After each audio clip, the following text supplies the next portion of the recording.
Shalom, shalom, shalom à tout le monde, shalom à tous les enfants de Dieu, à tous ceux qui croient en Jésus-Christ, à tous ceux qui sont attachés aux valeurs chrétiennes, à tous ceux qui sont attachés aux valeurs de la Côte d'Ivoire, de cette nation. Que Dieu vous bénisse, que Dieu bénisse la Côte d'Ivoire, que Dieu vous garde, que Dieu vous protège.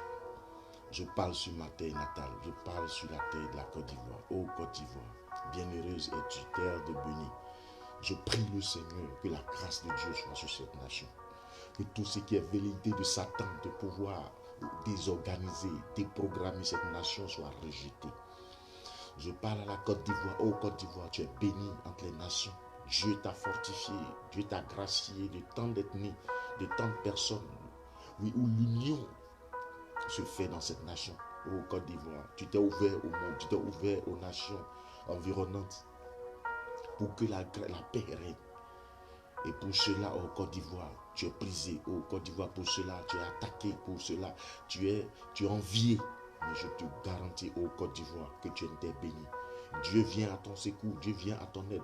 Combien d'années, depuis 2000, ce pays est tourmenté. Depuis 2000, ce pays est tourmenté par des guerres, tourmenté par des situations difficiles, par des situations au niveau de l'État, où il y a le désordre, où il y a la profanation même du nom de l'Éternel, où il y a la désorganisation, où il y a même la fornication, l'impudicité, l'adultère, l'homosexualité, toutes sortes de mots se trouvent dans cette nation. Où cette nation ne connaissait pas toutes ces velléités de l'ennemi.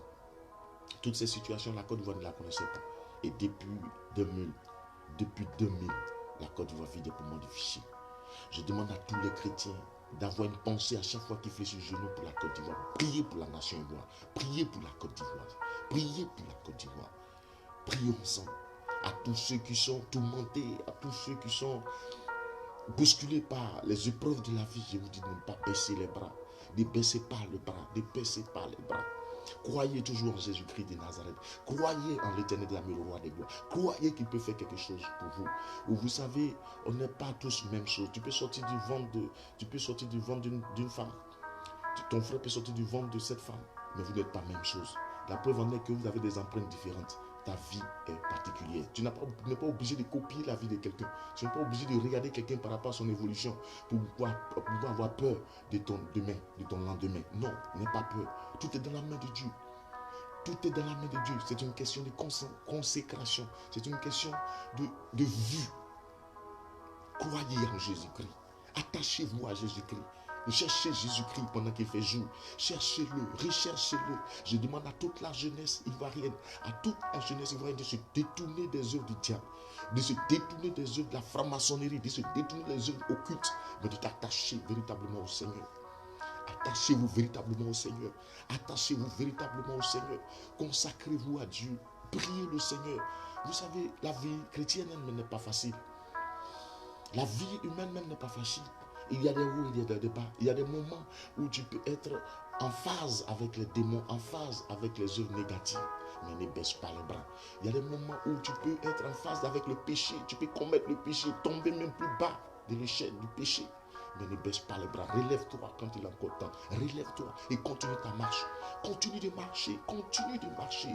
Continue d'avancer avec le Seigneur. Continue d'attacher avec le Seigneur. Continue de toujours croire en lui. Il y a un lendemain meilleur pour toi. Il y a un lendemain meilleur pour toi. Tout est difficile aujourd'hui. Tu ne vois rien de bon. Mais je te dis, frère et soeur, crois en Jésus-Christ de Nazareth. Attache-toi à Jésus-Christ de Nazareth. Ne regarde pas ce qu'on dit à gauche et à droite, mais regarde devant toi. Vous savez, le bruit empêche d'entendre le vrai son. Lorsqu'il y a des cris de joie, ne sois pas perturbé. Lorsqu'il y a des cris de malheur, ne sois pas perturbé. Mais regarde devant toi. Regarde devant toi. Il y a un lendemain meilleur pour toi. Il y a un lendemain meilleur pour toi. Il y a un lendemain meilleur pour toi. Il y a un lendemain meilleur pour toi. C'est normal d'avoir peur. Même Jésus-Christ a eu peur. Lorsqu'il était à Gethsémane, la Bible déclare qu'il a fléchi genou tellement qu'il avait peur, il tremblait. Et la sueur qui devait couler, c'est plutôt des gouttes de sang qui sont tombées. Combien de fois son âme était perturbée. Mais il n'a pas eu peur d'affronter. N'aie pas peur d'affronter les difficultés de la vie. N'aie pas peur d'affronter les difficultés de la vie. Relève-toi et continue de te battre. Continue de t'élever. Continue de te battre. Crois en ton lendemain meilleur. Crois en ta destinée. Quelqu'un d'autre ne va pas croire en ta destinée à ta place. Crois en ta destinée. Crois en ce que tu es. Oui, je vais parler à un Ivoirien. Je vais parler